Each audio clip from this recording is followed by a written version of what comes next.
O incidente na floresta de Rendlesham, o Roswell da Grã-Bretanha. Em 26 de dezembro de 1980, nos arredores da floresta de Rendlesham, em Suffolk, Inglaterra, iniciava-se uma série de avistamentos de objetos luminosos misteriosos ligados a relatos inexplicáveis de pouso de UFOs. Até mesmo militares, e entre eles o subcomandante da base Hatfield Bride, usado naquele período pela USAF, Força Aérea dos Estados Unidos, Charles L. Haut, na época tenente-coronel. Todos afirmaram em seus depoimentos terem presenciado o que descreveram como o avistamento de um UFO. Este que se tornou o mais famoso dos eventos ufológicos acontecidos no Reino Unido e que está entre os casos mundialmente mais conhecidos do fenômeno UFO, chegando a ser comparado com o incidente de Roswell nos Estados Unidos, e que em alguns momentos chegou até mesmo a ser chamado de Roswell da Grã-Bretanha pela sua importância. Com a declaração do Ministério da Defesa do Reino Unido de que os eventos não representaram nenhum perigo à segurança nacional, foi descartada a hipótese de uma investigação sobre a questão de segurança. Os céticos, como sempre, deram suas explicações estapafúrdias de acordo com suas visões distorcidas sobre o assunto, totalmente errôneas, que acredito não ter convencido nem a eles próprios sobre uma série de luzes noturnas, como uma bola de fogo, o farol de Orfordness e estrelas brilhantes.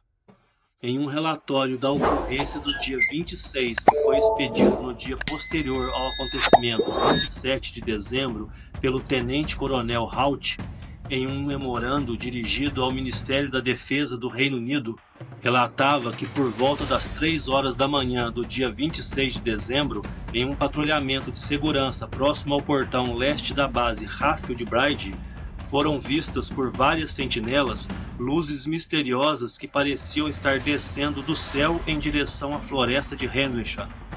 Fenômeno que naquela época foi atribuído por astrônomos a lixo espacial, visto entrando na atmosfera terrestre queimando como uma bola de fogo no sul da Inglaterra. Ao entrar na floresta para investigar, os militares inicialmente esperavam encontrar uma aeronave abatida, mas para o espanto dos mesmos, o que viram de acordo com a descrição do relato no memorando de Haut seria um objeto luminescente que parecia ser metálico e com luzes coloridas. Ao tentarem se aproximar do estranho objeto, puderam perceber que o mesmo se movia por entre as árvores. E puderam ouvir uma grande agitação entre os animais de uma fazenda vizinha à floresta, que pareciam estar muito apavorados. O sargento Jim Peniston, um dos militares presentes na floresta, mais tarde afirmou que o que haviam encontrado lá seria uma nave de origem desconhecida. Detalhe que não foi mencionado em nenhum momento naquela época, nem mesmo por outras testemunhas. A polícia foi acionada poucos minutos após as 4 horas e foram até o local. E mais tarde, em seu boletim de ocorrência, foi relatado que ao chegarem ao local, só conseguiram avistar as luzes do farol de Orfordness, que fica na costa, a alguns quilômetros de lá. E ao amanhecer do dia 26 de dezembro, os militares retornaram até o local e encontraram em uma clareira em meio à mata, próximo à borda leste da floresta, 3 pequenas marcas no solo em um padrão triangular, bem como marcas de queimaduras e galhos quebrados em árvores próximas. Então, a polícia seria requisitada ao local mais uma vez às 10h30, pois desta vez haviam encontrado algumas marcas que pareciam pegadas deixadas por algum tipo de animal. No livro You Can't Tell the People, escrito por Georgina Bruni, foi publicada a fotografia do local de um suposto pouso, tirada na manhã posterior ao primeiro avistamento.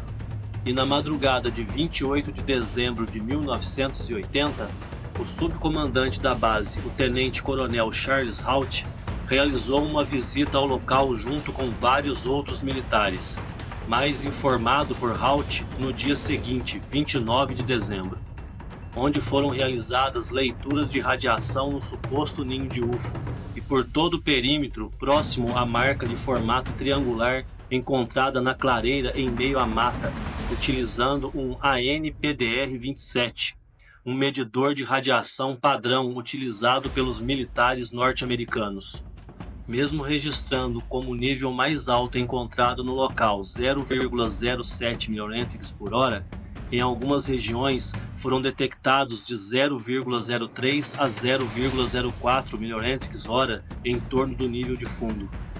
E também foi percebido uma outra pequena marca de iguais proporções a cerca de alguns quilômetros do local do suposto pouso. Tudo foi gravado e documentado por Haut com um gravador de microcassete.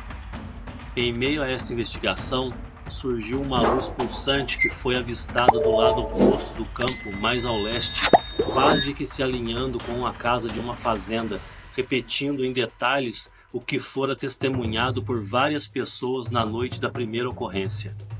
E então pôde-se constatar que não se tratava do farol de Orfordness, que também pode ser visto dali, mas fica situado mais a leste. Em seu memorando, Haut descreve 3 luzes que se assemelham a estrelas avistadas no céu, uma ao sul e 2 mais ao norte, que calculou ter uma inclinação em seu campo de visão de 10 graus acima da linha do horizonte.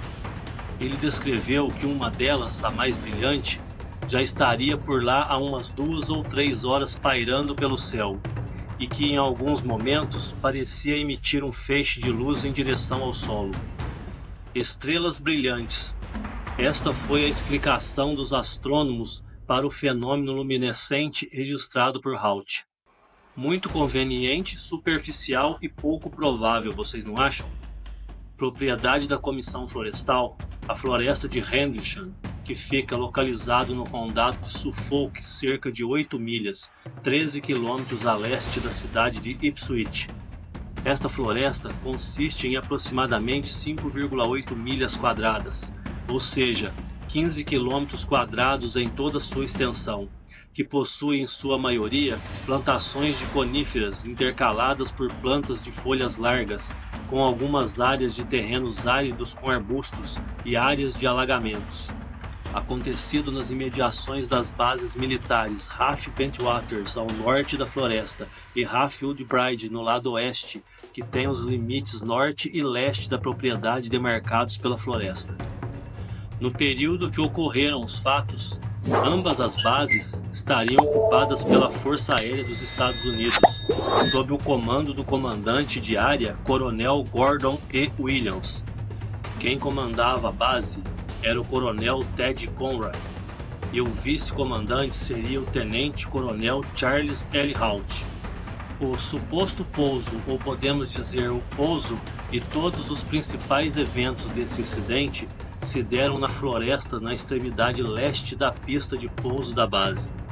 Isso fica a cerca de 0,3 milhas, 0,5 quilômetros a leste do portão da RAF Woodbride, onde a floresta se estende por cerca de 1 milha, 1,6 quilômetros além do portão leste, que foi onde os sentinelas de serviço na base naquela noite avistaram pela primeira vez as misteriosas luzes que pareciam descer do céu em direção à floresta, que termina no campo de uma fazenda em Capel Green, onde também ocorreram alguns supostos eventos misteriosos adicionais.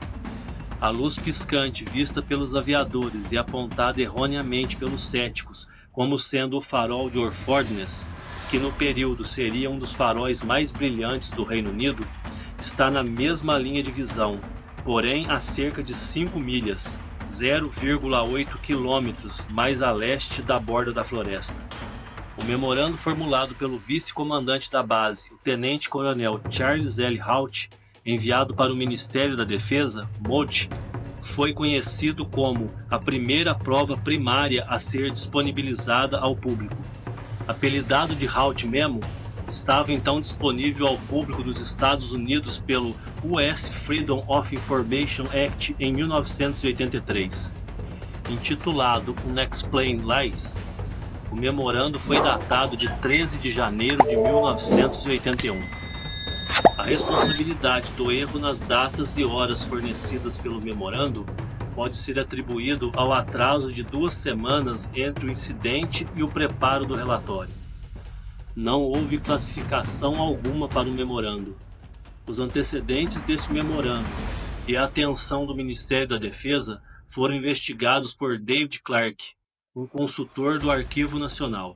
Em entrevista com todos os envolvidos, ficou confirmado a superficialidade com que a MODE havia conduzido as investigações, e não foi encontrado mais nenhuma presença de qualquer outro relatório relacionado ao incidente feito pelo Reino Unido ou pela USAF, a não ser o Haut Memo. Haut declarou publicamente que acreditava ter sido testemunha de um fenômeno extraterrestre que então teria sido encoberto. Uma cópia da então conhecida fita Haut teria sido liberada em 1984 para os pesquisadores de UFOs pelo coronel Sam Morgan, o substituto de Ted Conrad como superior de Haut. Nesta fita estaria toda a narração de Haut na investigação em meio à floresta em tempo real, as leituras de radiação, o avistamento da luz pulsante, os objetos com aparência de estrelas que pairavam e brilhavam com luzes multicoloridas. O pesquisador Ian Ridpack fez a transcrição desta fita e disponibilizou um link para download de áudio e também de uma análise com o passo a passo de todo o conteúdo da fita. E o então coronel aposentado Charles Haut assinou em junho de 2010 uma declaração autenticada em cartório, resumindo novamente o que havia ocorrido, e afirmou acreditar que o evento testemunhado por ele seria de fato de natureza extraterrestre, mas teria sido encoberto pelo Reino Unido e Estados Unidos. Foram apontadas contradições entre as declarações, fotos registradas na época no memorando e as gravações na fita de Haut. Em 2010, uma declaração sobre o incidente foi fornecida a Clarke pelo ex-comandante da base, Ted Conrad, afirmando não terem visto nada parecido com o que havia nas descrições do tenente-coronel Haut, tanto no céu como no solo, mesmo tendo pessoas em posições que poderiam confirmar a narrativa de Haut, nenhuma delas poderia confirmar suas afirmações. Haut foi criticado por Conrad em uma entrevista pelas alegações em seu depoimento, dizendo que ele deveria estar envergonhado pela declaração de que seu país e a Grã-Bretanha enganaram seus cidadãos em uma conspiração sobre o assunto. Conrad então desmentiu também o testemunho do sargento Peniston, onde ele afirmava ter tocado em uma espaçonave extraterrestre. Ele afirmou ter entrevistado Peniston na época, que não teria mencionado tal ocorrência. E sugeriu então que todo o incidente pode não ter passado de uma grande farsa, mas havia a existência de um artigo da ONU-DEF de 1983. O ONU-DEF é uma publicação semanal de informações sobre as temáticas de defesa e segurança internacional. Elaborado pelo Centro de Estudos Estratégicos da Escola Superior de Guerra, o ONU-DEF reúne os principais artigos e notícias publicados na semana pelos jornais, revistas, think tanks e periódicos acadêmicos nacionais e internacionais. E neste artigo de 1983, constava que o coronel Ted Conrad, o então comandante da base na época, lembrava-se de que 5 policiais da Força Aérea teriam avistado luzes que pensaram ser um pequeno avião descendo para a floresta. 2 deles rastrearam o objeto luminoso a pé em meia floresta e encontraram uma nave pousada sobre um grande tripé. Não possuía janelas, mas era cravejada de luzes vermelhas e azuis extremamente brilhantes. E o próprio coronel Conrad relata que cada vez que os homens chegavam a uns 50 metros da nave, ela levitava quase 2 metros no ar e recuava. Eles a perseguiram por quase 1 hora em meio à floresta, passaram por um campo, até que ela decolou em uma velocidade extraordinária. E ao comando do coronel Conrad, após ouvir os depoimentos de seus homens, iniciou-se uma curta investigação sobre o incidente logo pela manhã do dia seguinte, onde o próprio coronel deslocou-se com seus homens até a floresta e lá localizou marcas com padrão triangular, provavelmente produzidas pelas sapatas do tripé ou trens de pouso da espaçonave misteriosa. E depois de entrevistar duas das testemunhas oculares, concluiu que os rapazes haviam realmente visto alguma coisa de origem desconhecida. Por evidências de um arquivo substancial do MODE sobre o caso, surgiram alegações de acobertamento, e alguns interpretaram isso como um padrão mais amplo de desinformação do que diz respeito à verdade sobre a existência da vida extraterrestre e o que são os objetos voadores não identificados, tanto pelo governo dos Estados Unidos quanto pelos britânicos. Em 2001, quando este arquivo foi divulgado, pôde perceber que consistia basicamente em correspondência interna e resposta à pergunta do público. A falta de uma investigação mais profunda nos documentos divulgados ao público é consistente com a declaração anterior do MODE, de que nunca levaram o caso a sério. E em meio aos arquivos liberados está incluída uma explicação dada pelo ministro da Defesa, Lord Trefgame, do porquê o Ministério da Defesa não investigou mais sobre o assunto.